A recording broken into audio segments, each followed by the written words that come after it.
everybody, it's Mel. Thank you so much for joining me today for April's Diversify Me and also April's Stats.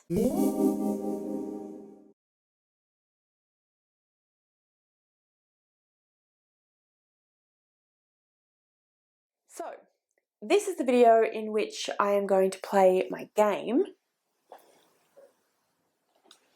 which is this here. If you have been around for a while, you will know that I changed some of the things that I'm focusing on as of my quarter year goal check-in. So I've fixed all that up as I said that I would, but basically I have a bunch of different goals that aim at diversifying my reading, both from a sort of sociological perspective, so reading books written by BIPOC authors with LGBTQIA+ rep, those sorts of things, and then also from more a kind of format side of things, so reading, for example, a book translated from another language or a comic, audiobook, that sort of thing. So what I'm going to do is I'm going to put this on the bookshelf. I am going to go through and talk about what books I read and how they fit in or don't, and then we'll come back and talk about the stats. Before I do that though, I completely forgot to add a few seconds ago that there are only two things that I have to do each month, and they are represented over here under the unhappy column. So each month I have to read a book that was written by a BIPOC author, so BIPOC being Black, Indigenous or person of colour, and I also have to read a book with LGBTQIA+ rep in it, so any sort of rep that is well reviewed by Own Voices reviewers can count for that. They can be the same book as well, but at least one of each. Otherwise I get a line in this unhappy face, and then this is where I put all my magnets that represent, yay, you're doing all the things right. I have to take a magnet away if any of these things don't get met.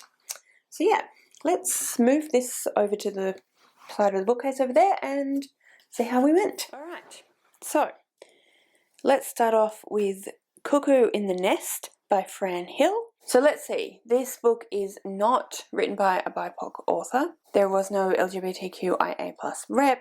There was no neurodiverse rep. Look, I think that you could argue there was mental health rep. It was to do with a girl who was sent to a foster home, and we looked into how she was feeling about the situation and what was going on within her family, her own family, as well as the other family. So I think that that could count under mental health rep, so I'm going to put a line there.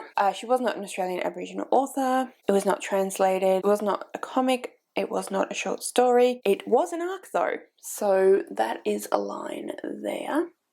It was set in England, so definitely doesn't meet the last criteria. Alright, next book we have Before the Coffee Gets Cold. So this is written by a Japanese author, which means I do get a line in BIPOC, so that's good.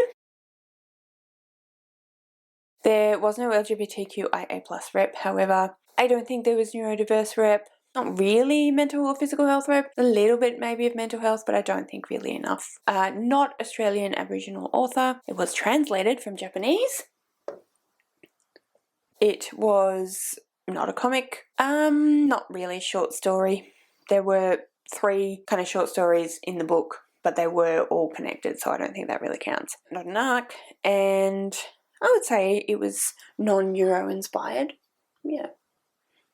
Okay, next up is Murder on the Links by Agatha Christie. So Agatha Christie is not a BIPOC author. There's no LGBTQIA+ rep, no neurodiverse rep, no health of any kind rep. She was not an Australian Aboriginal author. It was not translated into English. I read it in its original language. Not a comic, not a short story, definitely not an arc, and definitely not non-European inspired. So no lines for that one at all. Next up is The Warden by Daniel M. Ford. So he is not a BIPOC author. There is, however, some LGBTQIA+ rep in it. The main character is bisexual, so that is a line there. No, not neurodiverse. I wouldn't say mental or physical health. Not Australian Aboriginal author. Not translated. Not a comic. Not a short story. I did, however, read it as an arc, but it was European inspired. And then finally is The Skylark's Secret by Fiona Valpy. And I don't think that this really does any of these. Definitely not a BIPOC author, no LGBTQIA+ rep, no neurodiverse rep. I couldn't really argue that there was really any particular health rep of any sort. Not an Australian Aboriginal author, wasn't translated, not a comic, not a short story, didn't read it as an arc, and definitely was European inspired, was set in Scotland.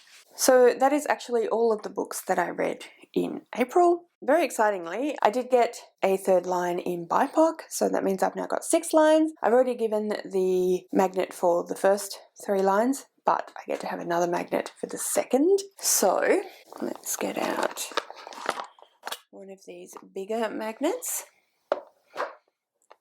And then health got me a third line for health, another third line for health, which hasn't been accounted for. So we'll pop another magnet on there as well. And then down on arc, I have 3 lines there as well, which means I can add yet another magnet. So there's another magnet. That's so exciting. And I'm back. So that went very well. As you may know, but you may not know, the magnets down the bottom, once that whole space is filled with magnets, you know, within reason, they're circular, then I can pull out a prize from my little prize box. So it could be book related, but it could also be something else like going on a clothes shopping trip or something like that. So now let's do the stats for April. Okay, so I read a total of 5 books and I've written 136 pages read, which obviously it was more than that. I think it's 1,360. 2 of the books that I read were physical, 1 book was an audiobook and 2 were ebooks. As you just saw, 1 book had LGBTQIA+ rep, 1 book had BIPOC rep or BIPOC author. There were no Australian Indigenous authors, however there was 1 translated from another language into English. I read 2 arcs, so author review copies through NetGalley. Let's go now into rating breakdowns and genre breakdowns. So my average rating for star rating, my average rating was 4.1 for the month, and in Corpile it was 7.54 for the month. My breakdown for the star rating is as follows. There were no 1-star ratings, no 1.5 stars, no 2 stars, no 2.5 stars, no 3 stars, 1 3.5 star, 2 4-star, 2 4.5 star, and no 5 stars. Still a pretty good month, I think, generally. For genre, I've only listed the genres and then how many I haven't gone through and listed all potential genres. So I read 2 contemporaries, I read 1 classic/mystery, I read 1 fantasy, and I've read 1 historical fiction. So yeah, that is how I went in the month of April for my game and for my stats. Comment below if you have any thoughts on how I am doing this, whether you think I should change anything at all, or just general thoughts that you have down below. That'd be fantastic. If you'd like to leave me a comment but you don't know what, then leave me some kind of like headphone or speaker emoji, because we actually had an audiobook in there this month. All of my social media details are listed in the description below. So if you'd like to go and follow me on any of those other platforms, please feel free to do so. Thank you so much for watching. I really hope you enjoyed this video. If you did, I would absolutely love it if you would subscribe to my channel and give this video a thumbs up. And yeah, like I said, thank you so much for watching. I really hope you enjoyed this video, and I will see you next time.